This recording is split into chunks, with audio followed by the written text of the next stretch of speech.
The city moved in its own strange rhythm, steel, glass, and the steady pulse of stock prices ticking by. Elias Thorne knew that beat better than anyone. He'd built his empire on one bright idea, and now he sat alone, staring into the blue-white glow of a spreadsheet stretched across his desk. Every number lined up, green arrows everywhere, projections doubled, tripled, but it all felt empty. The air up here, 42 stories above the street, hummed through vents and never really touched him. He had more money than he'd ever dreamed, but somehow he still felt broke in a way he couldn't explain. His doctor noticed it too.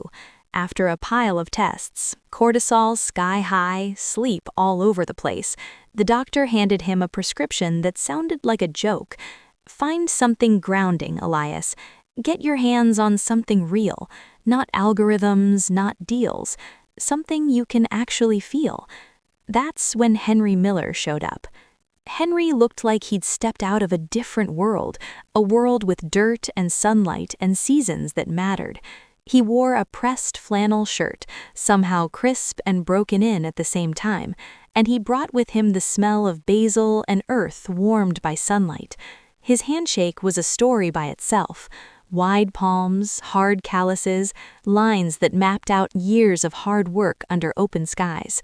2 years of drought forced him to sell the family's organic farm. When the bank came calling, all it saw was risk, not roots. "I can make things grow," Henry told him, voice low and steady, eyes clear as a lake at sunrise. "I know soil. I know how to wait." Something about the way he said it, maybe it was just the memory of Elias's own grandfather's garden, made Elias hire him right there to bring life to his cold, empty terrace. For weeks, they barely crossed paths.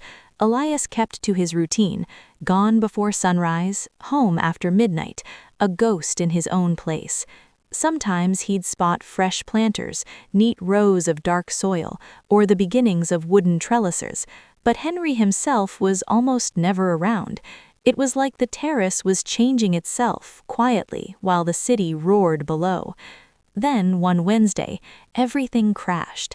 The Van Horn deal, 2 years of work, $1 billion on the line, just vanished over one stubborn clause right at the finish line. Elias came home in the middle of the afternoon, furious and tired, his head pounding with old arguments. He yanked off his tie and wandered over to the windows, not even sure what he was looking for. That's when he noticed the terrace door open, and he stopped. The smell hit him, warm and familiar, nothing like the usual filtered air or the hint of lemon from cleaners. This was different. Food, real food. Garlic and onions popping in oil, a scent that cut straight past thought and went somewhere deep in his chest. He stepped outside. Henry was there, but he wasn't gardening. He'd set up a little hot plate on the stone railing, plugged in and sizzling.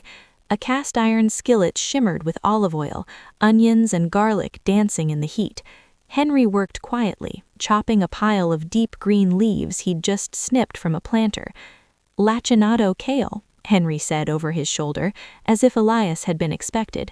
His knife kept moving, smooth and sure. Tuscan kind, sweeter than the usual. Tough, but you treat it right, and it'll surprise you. He slid the kale into the pan, and the sizzle flared up, sending a cloud of earthy, peppery steam drifting out over the city. Sirens echoed far below, but up here it was just the two of them and the smell of home. "My Maggie," Henry went on, stirring with an old wooden spoon, "always had something on the stove for me after a long day, even if it was just beans and toast. She said a man can't settle down if his stomach's empty and yelling at him." Elias, who usually held court in boardrooms, stood there, lost for words. He watched, almost hypnotized, as Henry tossed in a splash of vegetable stock. The pan let out this deep, fragrant sigh. Then came a handful of cherry tomatoes. Their skins split, and they bled out all that summer flavor. Henry finished it off with a shower of grated Parmesan, melting it into a glossy, creamy sauce. He scooped the meal onto a chipped plate from Elias's own kitchen, handed him a plain fork, and turned away, already checking the ties on some young tomato vines. So Elias ate. Still in his expensive suit, on his over-the-top terrace, he just stood there and ate. The kale hit him first, sturdy, a little bitter, but the sweetness from the tomatoes and the richness of the cheese made it sing. He tasted care, intention. It had been years since he ate a meal without a screen lighting up his face or his mind split in a dozen directions. This food was honest, and something tight inside him started to give way. A single tear slipped out, mostly exhaustion, partly because of this simple, unexpected kindness. He wiped it away fast, but Henry, with that quiet farmer's way of seeing things, had caught it. The old man just hummed some old tune and kept working. That was the start of something, if anyone said it out loud. Elias started finishing work earlier, finding excuses. He'd come home to little gifts, a bowl of tiny alpine strawberries, so sweet and intense they tasted like sunlight, a thick slice of zucchini bread, heavy with nuts, wrapped in a checkered cloth, a glass jar of iced tea, a mint sprig inside, and a note. The mint was getting pushy, had to put it to use.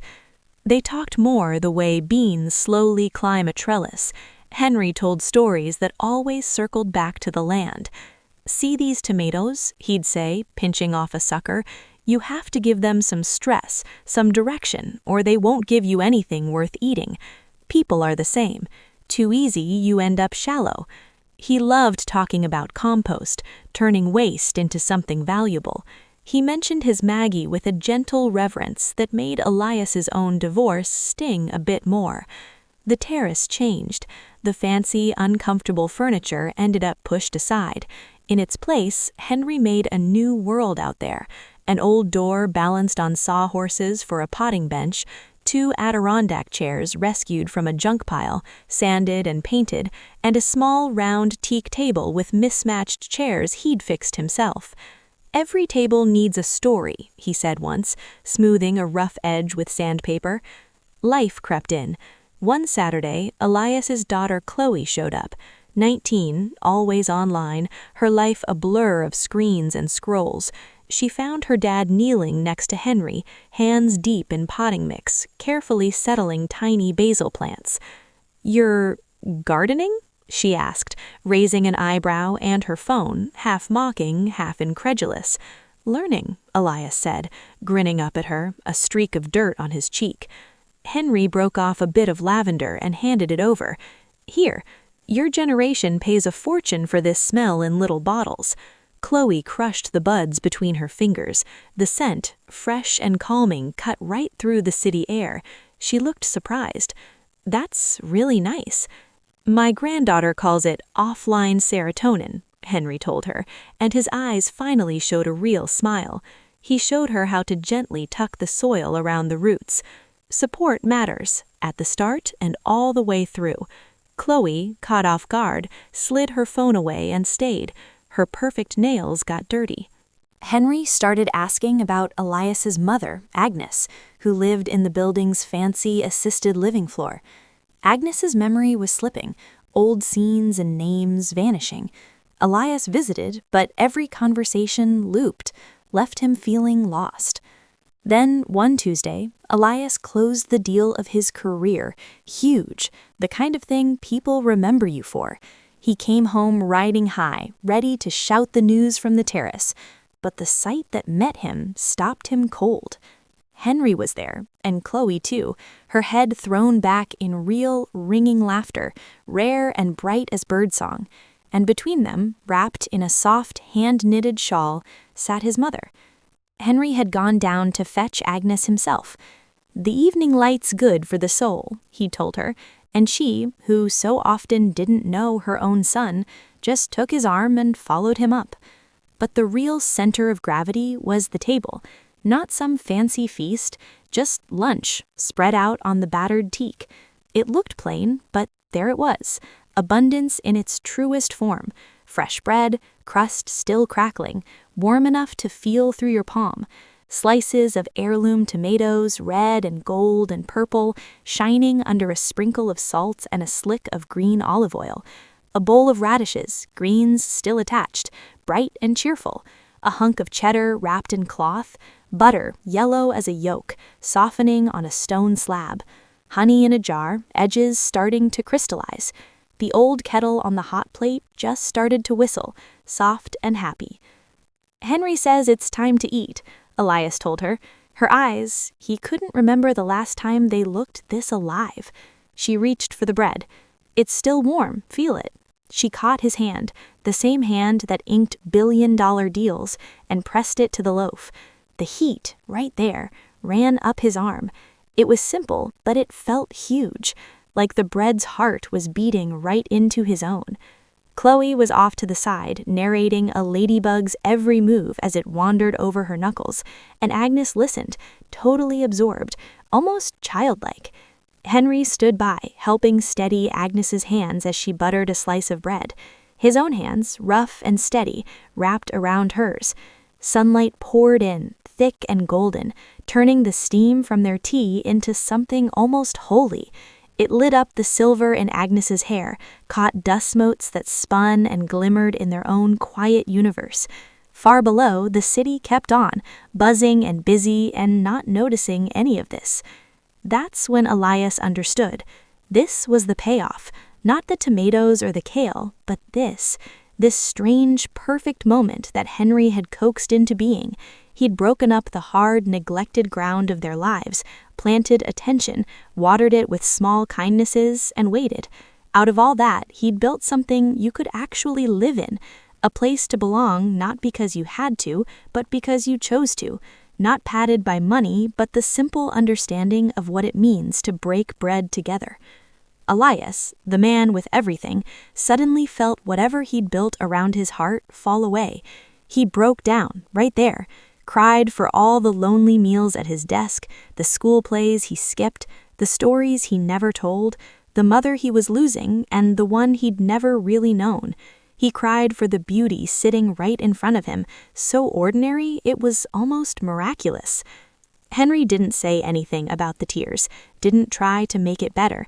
He just poured the tea, one mug at a time, one with a faded mountain, one with a cartoon frog, one plain, one of Agnes's favorites. The steam curled up, soft and steady. He handed Agnes her mug, then Chloe's, then came to Elias. Put the mug in his hands, set his own hand over Elias's, rough and strong, grounding him without a word. "It's ready," Henry said, his voice deep, the kind that settles you, promises good rain. He looked at the group, this little family, patched together and made whole around a table he'd set. "Come on, everything's just right. Let's eat." So as twilight crept up outside, the four of them, the businessman, the farmer, the daughter, the grandmother, sat down together, shared tomatoes that tasted like sunlight, butter that melted right into the bread, tea that warmed their faces. In that moment, they weren't scattered or alone anymore. They were a constellation, a tiny one, sure, but held together by the gravity of one good meal and the man who knew how to make it happen.